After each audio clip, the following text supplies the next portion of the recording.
Previously on Rome, rise and fall of an empire.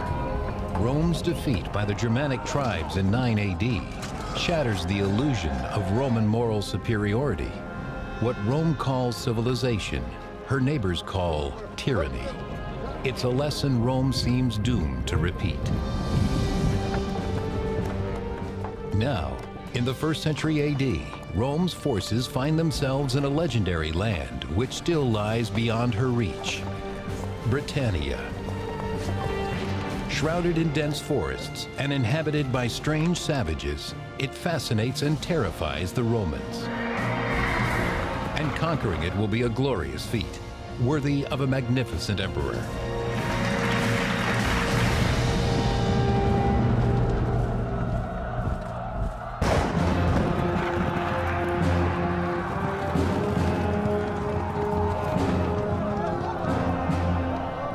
For 6 centuries, the Roman Empire bends the ancient world to its will. By the 4th decade AD, it stretches from the sands of Arabia to the rocky coast of the North Sea. In every corner, it seduces its enemies with trade and luxury, all backed by the iron fist of the most disciplined army ever known to man. The Romans like to think of themselves as bringing civilization to other places. They were proud of the fact that they were governing well. They believed that Jupiter gave them this power. Governing is their real strength. Romans believe that this godly power is vested in the emperor, but not all emperors are divine. In 41 AD, the excesses of Emperor Caligula shake Rome to its core. Caligula was a spoiled brat. He may also have had mental illness. We hear the stories about his naming his horse Consul, for example. He builds bridges just so he can ride his chariot across them. I mean, he does these bizarre things and just to have power, to show that he has power. Significant numbers of those people very close to him began to feel that they were just in danger, that the emperor was too unstable, too paranoid, and probably just plain too crazy. Members of the elite militia, known as the Praetorian Guard, decide that Caligula must go before he turns on them. They make their move as the emperor returns from an afternoon of gambling.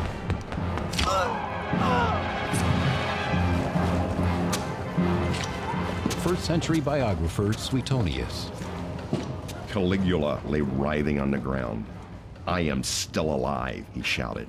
But word went round, "Strike again," and he succumbed to 30 further wounds.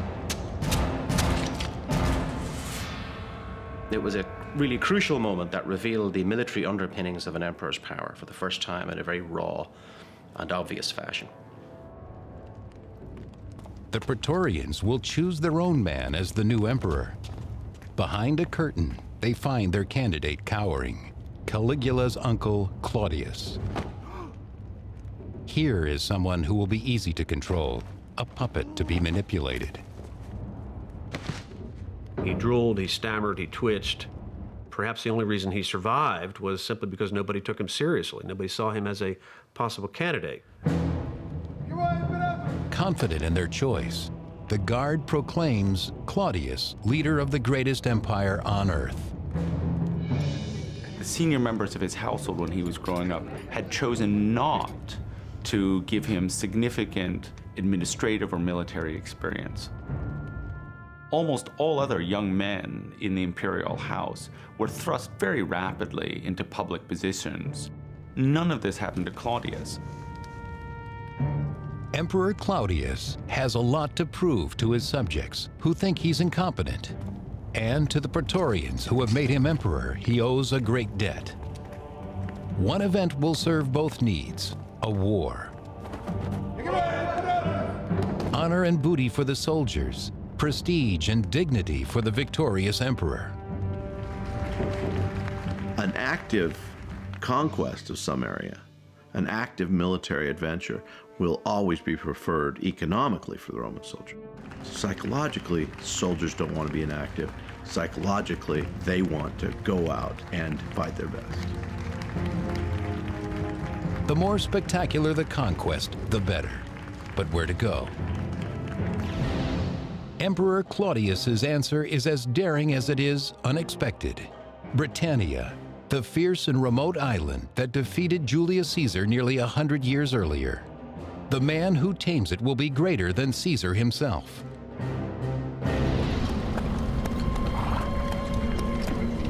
To lead the expedition, Claudius chooses Plautius, a distinguished senator and well-established commander.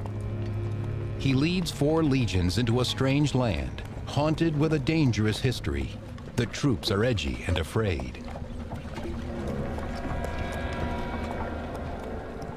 This kind of fear of the unknown, I think, cannot be minimalized in this type of an engagement. There was this real fear that maybe some first century weapon of mass destruction was going to be on the other side of the channel. Dark rumors fly about the fearsome magic of the Druids, the priests of Britannia's pervasive and secretive religion. Classical sage Pliny the Elder. Britannia is fascinated by magic. The monstrous Druid cult professes that to murder a man is an act of the greatest devoutness, and to eat his flesh, most beneficial. Evidence of human sacrifice fills the soldiers with disgust and leads Emperor Claudius to ban Druidism.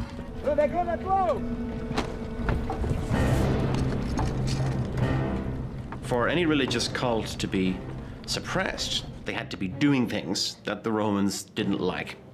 One of those things would be human sacrifice, which the Druids are accused of doing, and they may well have been involved in. Another thing would be being some kind of a political or socially destabilizing force. Politics and magic, a deadly combination. Cautiously, the Romans marched from their beachhead at Rutupiae, present-day Richborough, towards the Thames, the river which borders the extensive lands of the powerful Cativolani tribe.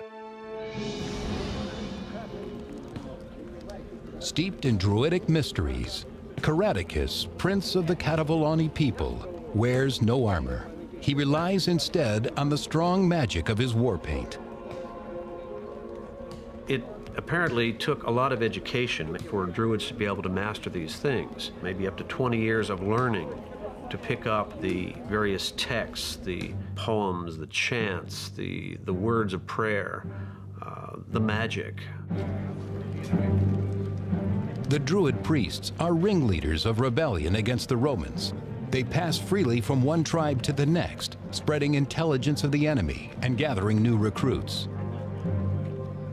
Druids are not only middlemen between the people and the gods, but as judges, as leaders, they were individuals to be reckoned with. In virtually every area of Celtic society, the Druids have a stake, have power.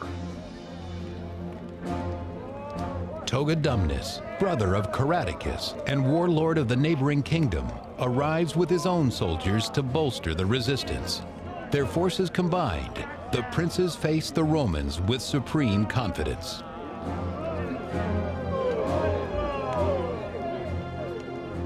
The British hadn't been conquered the last time the Romans had come over. And of course, they were fighting on their home turf and knew the territory, and they had had some experience of observing the Romans in action. So for all these reasons, they may have felt some confidence in being able to destroy the Roman forces when they arrived.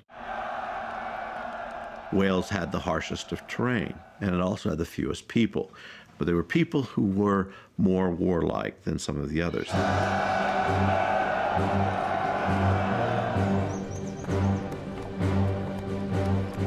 What the soldiers were being trained to do was to fight in long legion formations and to have the auxiliary troops on the sides to be able to operate out in the open. And this worked. It worked in North Africa, it worked in the Middle East, it worked in Gaul. It worked less well in Germany, and it certainly didn't work at all in Britain. 3rd century historian Dio. The barbarians took refuge in the swamps and the forests, hoping to wear out the invaders in fruitless effort. They knew where the firm ground and the easy passages in this region were to be found. The Roman attempts to follow them were not so successful. If you're fighting the Romans, it seems to me that the initial British strategy was really quite a good one. They allowed the Romans to land unopposed, and I guess the plan was to draw them in and then take them out when they were trapped inland, further inland, and they couldn't escape. When the British strike, it is with guile and savagery.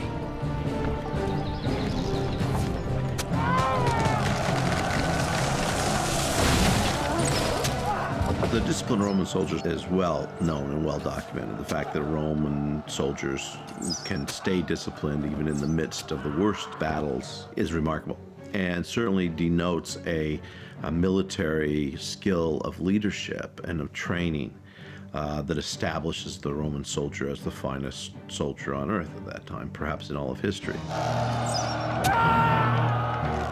In one skirmish after another, Plautius suffers humiliating defeats, but he remains undaunted. The Roman army, above all, was patient. There's no question the decisive victory here. This was going to be a campaign, and the campaign was going to take long. After all, where did the Romans have to go?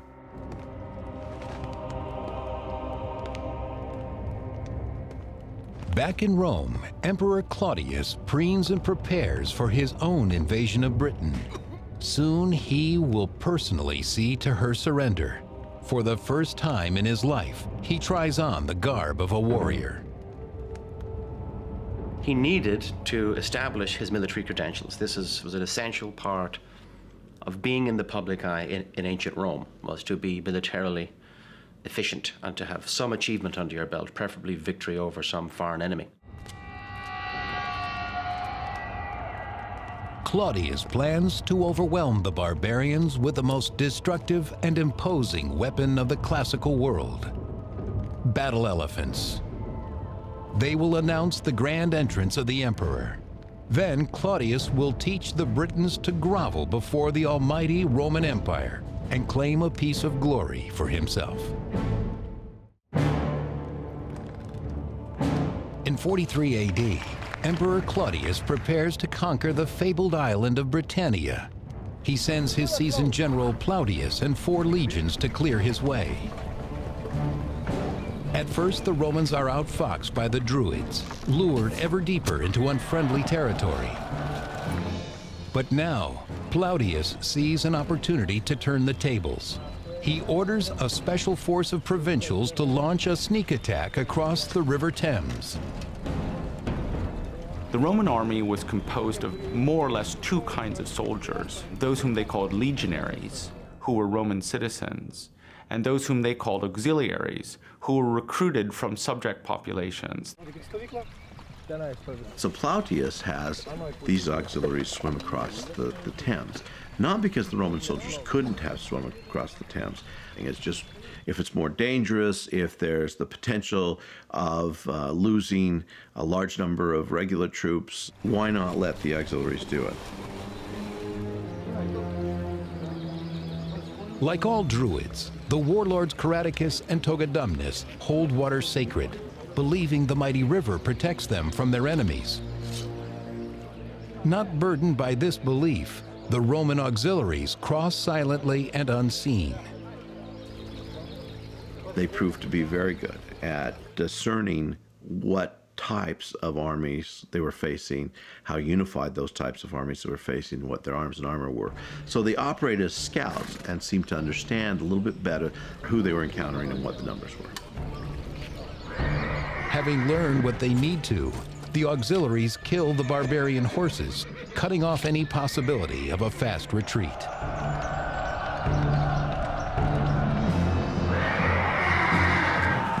Only now does Plautius send in his full force to attack the Cativoloni.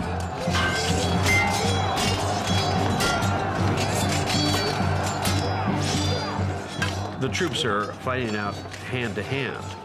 It does become a big melee where you're just trying to use brute force to overwhelm the enemy, to scare them, to frighten them, to force them away, and then pursue them. But on the second day, the advantage tilts towards the Romans. The Roman army would emerge hale and healthy at the end of a day and able to fight again, where the other side was reeling from the psychological, emotional, and otherwise effects of the devastation the Romans wreaked on them.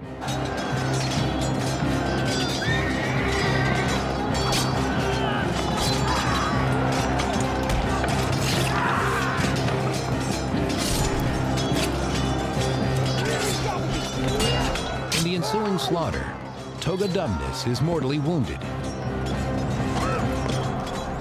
Stricken, the survivors vanish into the swamps.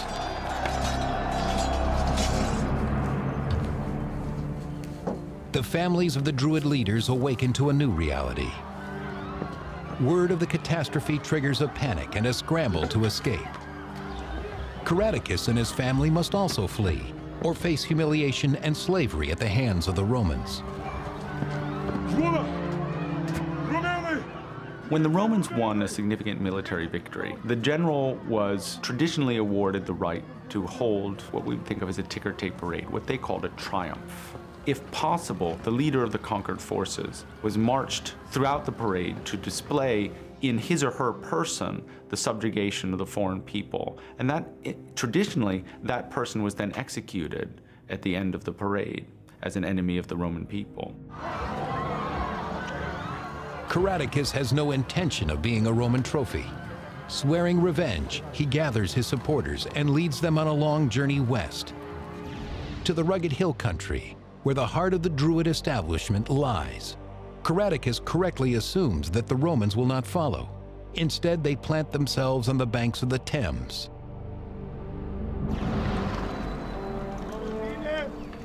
Third-century historian Dio. Because of the troubles he had encountered on the Thames, Plautius became afraid. Instead of advancing any further, he proceeded to guard what he had already won and sent for Claudius. But is it really fear that stops Plautius, or politics? I doubt a man of experience and ability of Plautius would have been daunted too much by a river like the Thames. It seems more likely to me that he was given orders that at a suitable point, once a certain beachhead had been established, once there was a certain hinterland that the Romans could operate in, that the emperor be summoned, that he should show up in person to establish that military credibility which he so badly needed. Emperor Claudius attempts to sail to Britannia. His ship is nearly lost off the Spanish coast, and he must march instead through Gaul to Gosoriacum, present-day Boulogne, before finally crossing the Channel. It is late in the campaigning season by the time he arrives.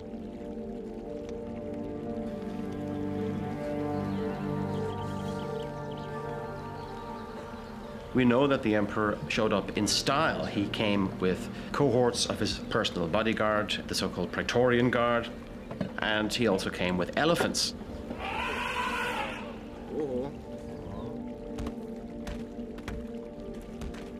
Which is something, obviously, it's not an animal native to Britain or anywhere Western Europe, so by showing up with elephants, he was really announcing his presence. And then he supervised, probably from a safe distance in the rear, the capture of various towns and cities. Claudius's surprising arrival, coupled with Caradicus's humiliating defeat, prompts many British warlords to submit rather than fight. We modern people have our own idea of freedom. That's part of our makeup. It's not necessarily the makeup at all of the ancient world. The majority of people simply accustom themselves to their new leadership. The taxes they were paying to leader A, they would now pay to leader B, and it didn't matter much. If they could cut down on any violence that could be made against them by an army, principally that army not being allowed to rape or pillage or destroy their lands, by acquiescence they would.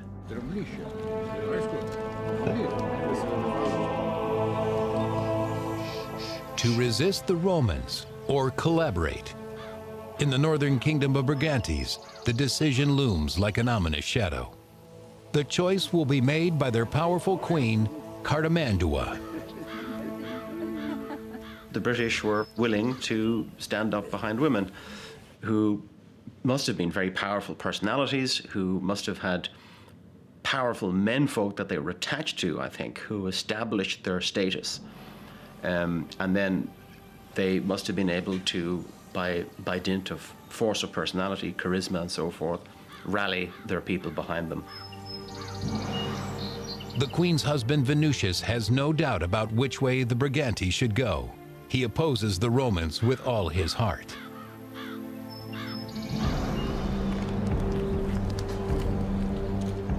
In the area that will become known as Wales, there is no indecision either.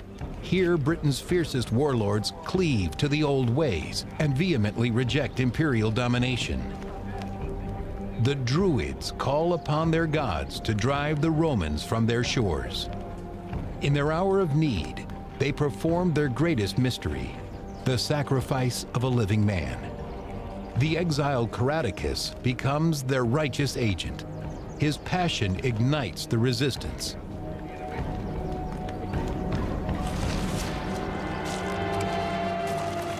He was able to combine some of these very disparate tribes of people into an anti-Roman stance by creating a common enemy. This must have made him the most charismatic British person of the time, because how could he go about and convince so many individuals to oppose a Roman war machine? Bound by common hatred and their ancient religion, the Celts vow to fight on to the bloody end. Victory in battle restores confidence among the Roman rank and file. They no longer fear the British. Little do they know that the worst is yet to come. In 43 AD, Emperor Claudius claims victory in Britannia, even as rebellion takes root on the outskirts of the island. He establishes a Roman province with its capital at Camulodunum, present-day Colchester, where he receives allegiance from a dozen kingdoms.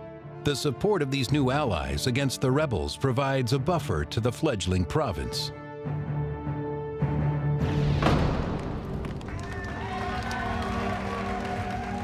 After only 16 days in Britain, Claudius returns home. In total, he has been gone just 6 months.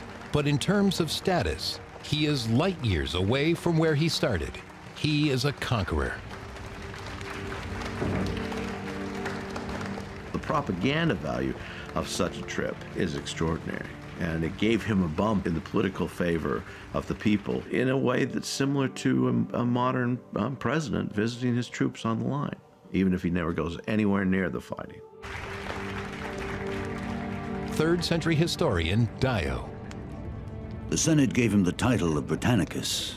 They also voted that there should be an annual festival to commemorate the conquest, and that triumphal arches should be erected. The stunning monuments, known as triumphal arches, stand as much as 70 feet tall.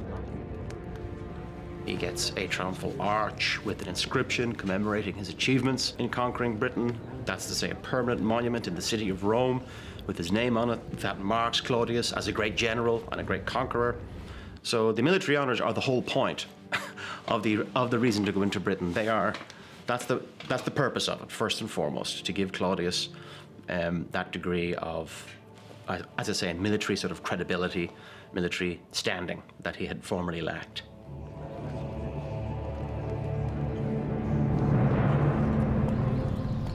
To Plautius, whom the emperor leaves behind as governor of Britannia, the celebration must seem premature.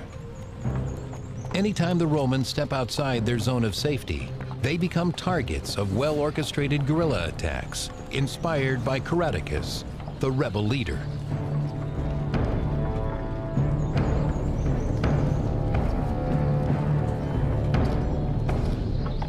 They would have communicated by means of runners and messengers. And again, knowing the lie of the land, knowing what the quickest ways between the various parts of Britain were, then they would have had an advantage in getting information swiftly between different parts of the island.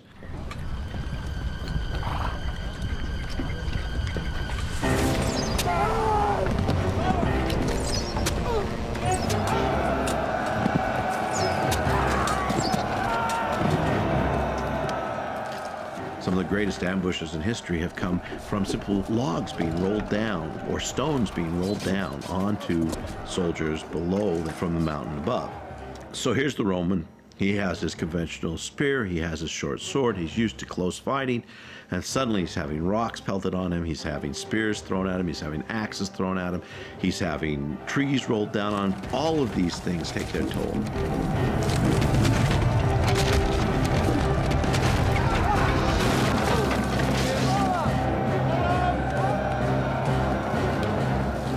The British succeeded in outfoxing the Romans because they knew the terrain, and that local generals, that is British generals, inspired their troops by giving speeches in which they exhorted them to fight off the invaders who wanted to enslave them, that these were foreigners seeking to conquer them.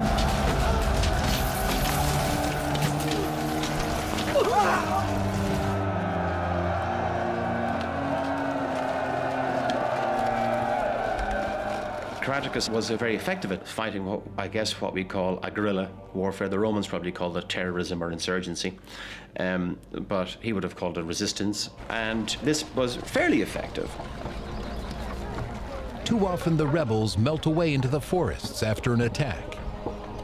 Plautius must crush the resistance or watch it destroy his new province. This meant that the officers on the ground had to make decisions that were not just straight wrote out of whatever training manual that they had been taught from, that they actually had to adapt themselves to the terrain and also to the tactics, we might call guerrilla tactics, of their opponents. In 45 AD, he sends a surge of troops from his headquarters in Camalodunum. 3 legions march south, west, and north. The 9th heads for the land of the Brigantes. The courageous Brigantes control the North Country, an important buffer from other barbarians. For the Roman ambassador, the cooperation of Queen Cartimandua is key. You're trying to divide and conquer. You're trying to separate and isolate individual groups, subdue them, and having friends on the home fields is a big advantage. Cartimandua accepts the imperial offer. After all, with a legion on her doorstep, her options are limited. What good are you doing for your people if the choice is not between freedom and conquest, but between collaboration or destruction? For somebody like Cartimandua, collaborating with Rome allowed her to remain in a position of authority and to risk a great deal less, perhaps personally, than she might have if she'd tried to fight. Venutius, the queen's consort, vehemently opposes her decision, and he is not alone. It's to the Romans' advantage to have these arrangements. Now, the problem, of course, is that sometimes, as with Cartimandua, you get a split internally where her husband turns against her.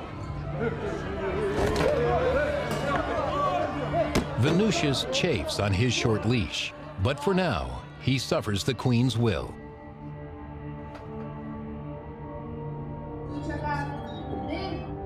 Bitter but unbowed, he waits for events to change.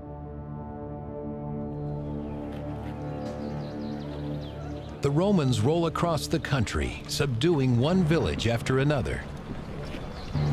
The main thing for the Roman governor, particularly in a province that has just been established, is maintaining stability.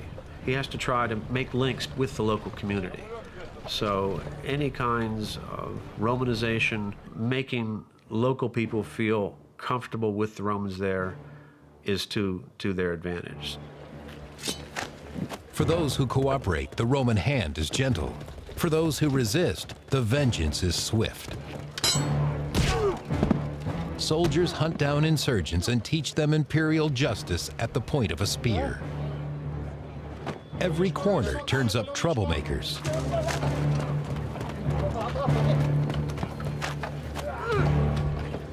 But the legionaries find potential converts too. Slowly but surely, they expand Rome's domain, winning hearts and minds as they go. In the arena of Roman politics, General Plautius is a hero. 4 years after the invasion, a grateful Claudius calls him home. He brings along his British prisoners for the gladiator ring. 4 years is very standard for a person to be in command of a province or of an army like that, and then somebody else would come in. You don't want a person to be in command for too long in case the troops become too attached to their commander. And if that happens, they may get ideas that maybe this commander would make a good emperor.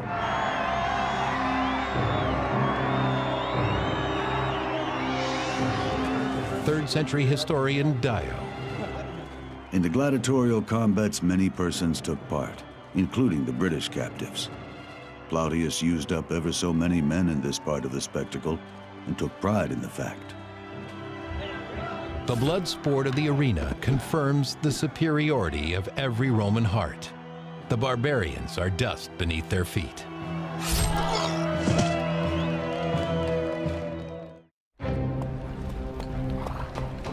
In 47 AD, the Romans claim much of the southern part of Britain. Some leaders, like Queen Cartimandua of the Brigantes, come into the imperial fold voluntarily. But many choose to fight, like the rebel prince Caradicus. The work of pacifying a population to the point where Roman armies could be removed from a province was an arduous process. The Romans must have taken a very long-term view to the process of annexation and conquest. They must when facing a charismatic opponent like Caradicus. Caradicus may have had the most significant of these rebellions. He seems to have been able to combine most of the British people, and they have successes. The Romanized villages reel under Caradicus's audacious attacks. His surprising string of victories makes him first among British chieftains.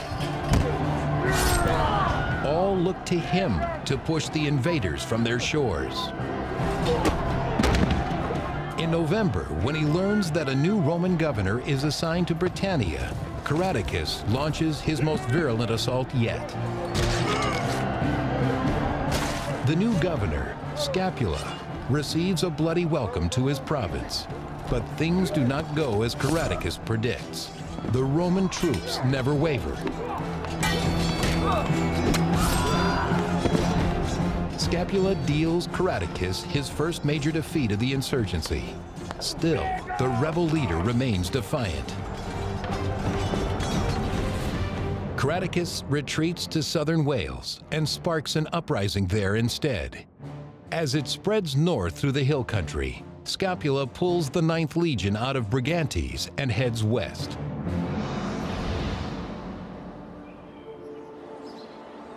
All he finds are women and children. The rebels have vanished like smoke into the hills.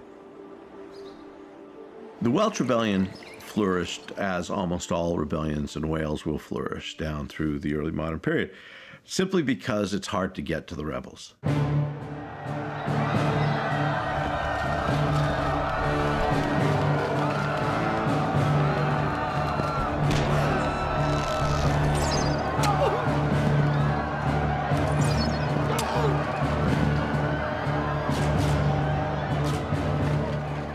Now they have to go into the mountains and the woods and the islands and find where these rebels are and then take them out.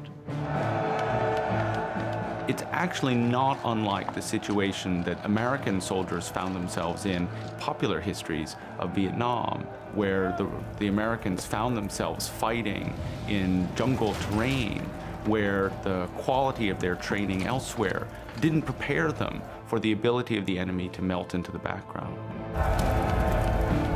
Scapula's solution is to obliterate their hiding places.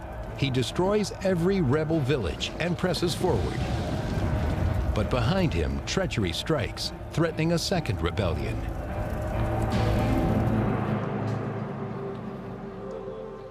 In the forest of the Brigantes, the Druids are gathering.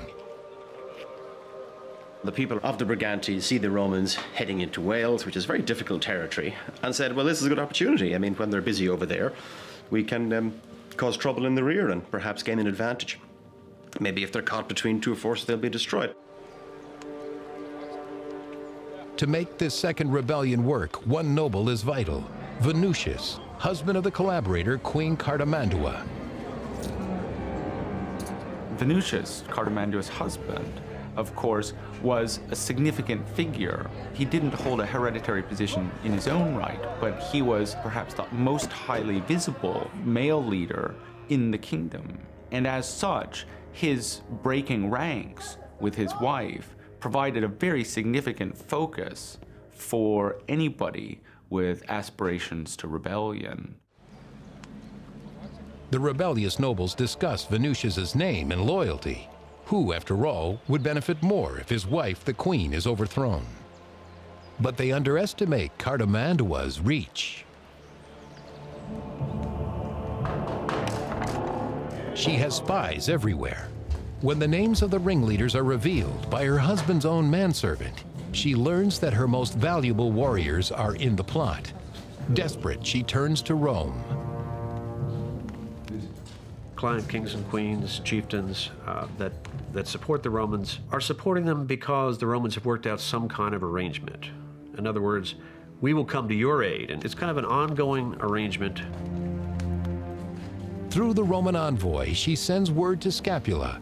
He must return to Brigantes immediately and honor Rome's pledge to protect her. The timing couldn't be worse for Scapula. He has no choice but to pull out of Wales and march the 9th Legion back east to support the Queen. His departure creates an opening for Caradocus and the Welsh rebels.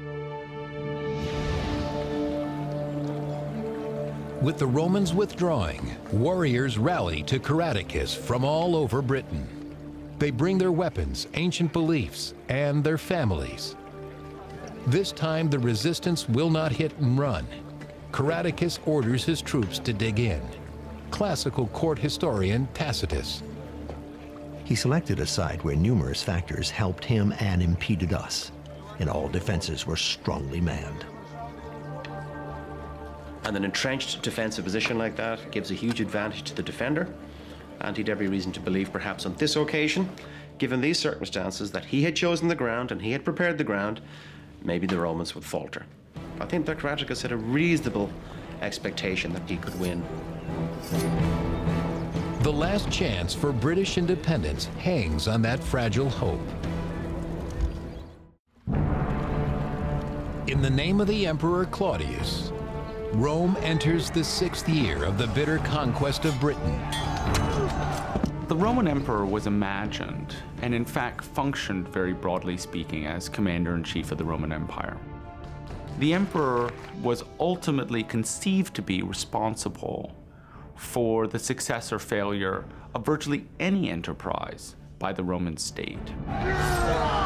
Continuing chaos in Britain could cast a shadow on Claudius's tenuous hold on the throne.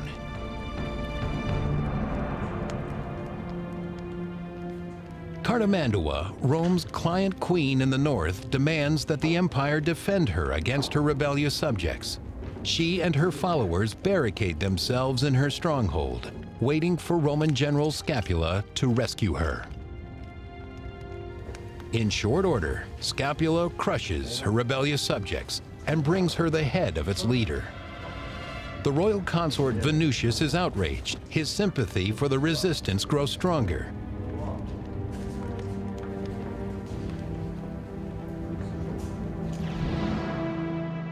At last, Scapula marches to Wales with the 9th Legion once more. Desperate to finish off Caradocus, he doubles his troop complement, ordering the 20th Legion out of Camalodunum as well.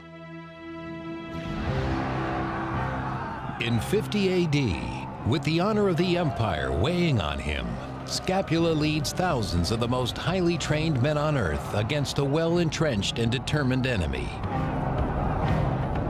It might have been possible for a man like Scapula to persuade Claudius that failure under the particular circumstances would have been acceptable.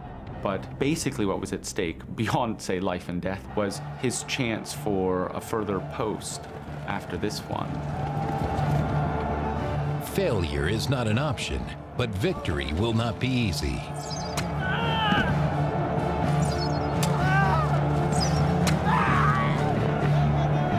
classical biographer Tacitus. Our soldiers reached the rampart, but in an exchange of missiles, they came off worse in wounds and casualties. The Romans simply regroup and come on once more. Rome takes over.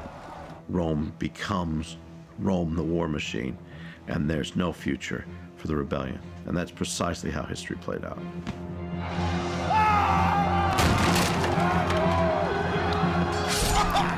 So they really wanted to get to grips with the Britons and finally end this thing. And the vehemence and ferociousness of their assault was such that the Britons were overwhelmed. The luckiest have the good fortune of a quick death.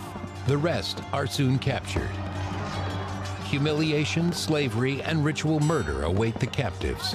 To his horror, Caratacus realizes his wife and children are among them. Caratacus himself escapes. Remarkably, he flees all the way to the kingdom of Brigantes, even though their queen, Cartimandua, is a Roman collaborator.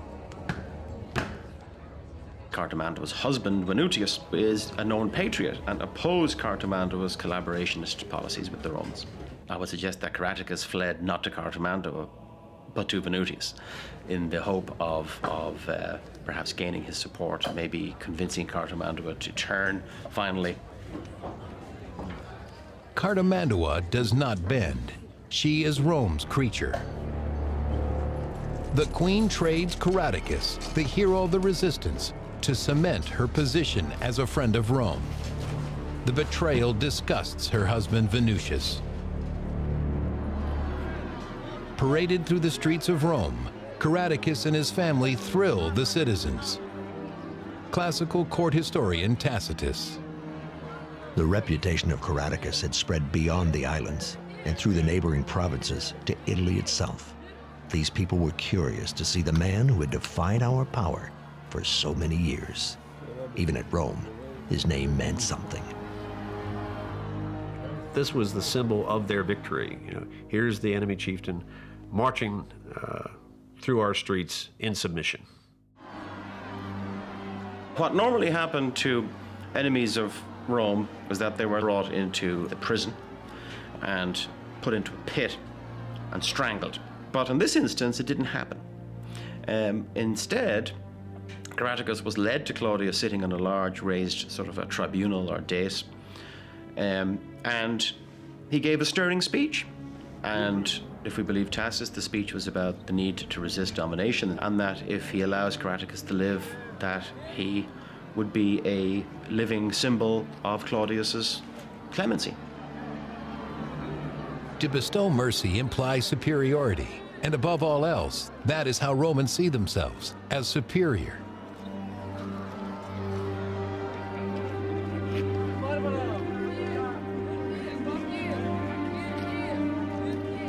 Moved by Caratacus' speech, Claudius grants his celebrity barbarian and all of his family pardon. He was probably retired to a villa somewhere in the neighborhood of Rome, where he would have lived out his life in relative comfort, but of course lacking freedom. A golden cage. The assimilation of Caratacus is at last complete. The Romanization of Britain is not so smooth. Within a decade, the rebels rise again, this time with Venutius at their head. Even a century later, the northern border remains untamable. It never becomes fully Romanized. It's just too far away. And the Romans will eventually, of course, have to build Hadrian's Wall to keep out invaders from the north. It's going to be difficult to hold, and finally they'll abandon it. And frankly, there isn't a lot left of Roman rule in Britain. Conquered to shore up an emperor's reputation, the island drains men and resources for centuries. And when Rome falls at last, Britain will be the first to revert to its barbarian state. Next on Rome, rise and fall of an empire. As the empire ascends to its zenith, its rulers forsake the greater good to chase personal glory. Trajan finds gold in the Transylvanian hills, but ultimately meets wretched defeat.